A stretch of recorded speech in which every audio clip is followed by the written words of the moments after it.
Hi, I'm Camille Davenport, business strategy coach.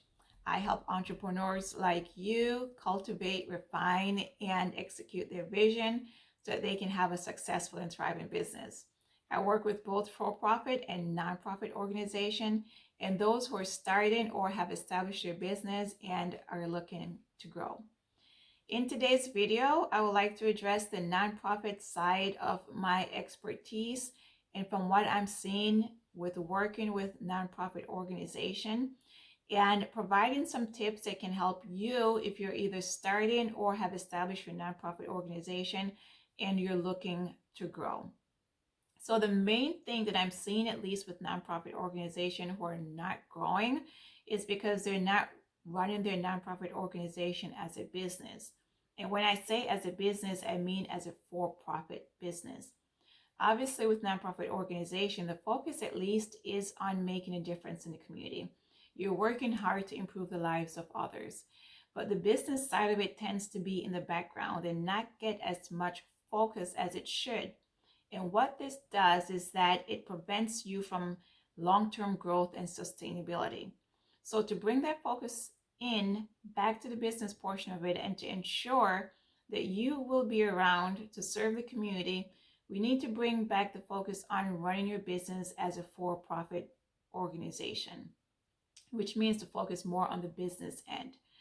In today's video, I will address at least 4 different areas that can be of benefit for you, whether you're starting your nonprofit organization or thinking of starting it, or if you've already established your nonprofit organization and you're looking for different ways or different ideas to help you grow. And the first area I will discuss with you today is having a niche. If you're starting a nonprofit organization and you don't know where to start, think about 1 or 2 areas where you're good at, whether it's a skill set or you have some knowledge on or your level of expertise. So think about 1 or 2 different areas that you can use that would be of benefit to the community. And if you have already established your nonprofit organization and you're not seeing the particular growth that you need to see, look to see how many different areas that you have within your nonprofit organization where you're offering services to the community. How many different niche do you have within your nonprofit organization? And especially if it's a smaller nonprofit organization, I know you want to do different things, but if you have 6 or more different areas that you're focusing on, think about niching down. And when you're niching down, you're bringing more focus to services that you actually provide, that people actually need, and they know that this particular nonprofit organization helps me with XYZ. For example, they help me with nutrition. They help me with my professional development or my personal development. So having 1 or 2 particular areas, if you've already established your nonprofit business, is the best way to go. If you have 6 or different services that you're providing and you're not seeing the growth that you need, consider niching down so that you can grow up, right? Niche down so you can grow up and focus on 1 or 2 areas that you will be known for within the community that you can actually make an impact. And by doing this, you're kind of rebranding your organization to bring more value to the community members. The second area I would like to discuss is having a value proposition statement, or AKA a mission statement, as it is known within the nonprofit community.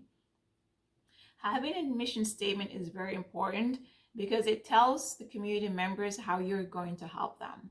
In the for-profit world, you have the value proposition statement that says, like I did at my beginning of my video, right? I help entrepreneurs refine, cultivate, and execute their vision so that they can have a successful and thriving business.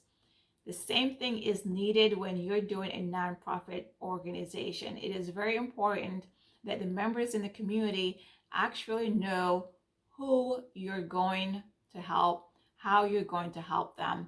And your mission statement basically identifies the pain points that they may have within the community, right? Whether it's it could be nutrition wise, so they have diabetes, so you're going to help with help them be nutritious, or think about nutritional thinking, how to improve that. It could be something fitness related. It could be something educational related or professional development related. So your mission statement needs to identify the pain points within the community that you are going to serve. And when I say points, maybe think of one or two things, right? It's good that we want to serve everyone in the community, but to be successful, especially if you're starting and if you're some smaller nonprofit organization, focus on one thing and that make that one thing your mission. Make that one thing the change that you're bringing to the community. So it's very important that you have a mission statement that tells the community how you're going to help them, what they're going to get from coming to you with your services, how their lives will improve. So having a mission statement is very important as a nonprofit organization. The third thing to think about is your targeted customers. And as within the for-profit world, we need to identify who our targeted customers are. We need to know who to sell our product to. We need to know who we'll give or sell our services to. The same thing is important for the nonprofit organization. Obviously, you won't be charging for your services, but you need to know, and the community also needs to know who you're targeting so that they can come to you for support if they're in the bracket of your targeted community base. So if you're targeting certain underserved group, or if you're targeting certain groups who have barriers, for example, it could be barriers to employment such as disability or on federal aid or state aid. If these are people that you're targeting so that they can improve their lives, then they need to know and the message needs to be clear. So take a look at the pain points that you see in the community. Who are the people having these particular issues based on your idea of this nonprofit and based on the solution that you're going to offer? Who will benefit from your solution? And is there really a need for the solution that you're going to offer? And this all comes within creating a targeted customer base overview that you can use when you're sending out your brand messages, when you're building your brand, when you're building your marketing campaign, that these set of people know to come to you for certain things. So you must have a targeted customer base. Unfortunately, if you don't have a target customer base, you may just have one or two clients here and there. You don't have a steady flow of helping the community. So it's very important that you establish a targeted customer base of who are the people that you're going to improve their lives with regarding the services that you're going to provide. And lastly is having a business model. Yes, you're not a for-profit business, but a business model basically tells how you're going to be profitable using your with your customer base, with the services you're providing. How are you going to be profitable? And a business model for a nonprofit, your money will come from fundraising, it will come from sponsorships, and it will come from grants. That's basically the umbrella of where nonprofit organizations receive their funding. And to be sustainable within the community, you must be able to get funding. And when you're thinking of your nonprofit organization, one helpful tip that I can give you regarding funding is to make sure you have your 501c3 tax exempt status. With this, you can expand your area of funding. So instead of just focusing on fundraising, you can go for sponsorships, you can go for grants.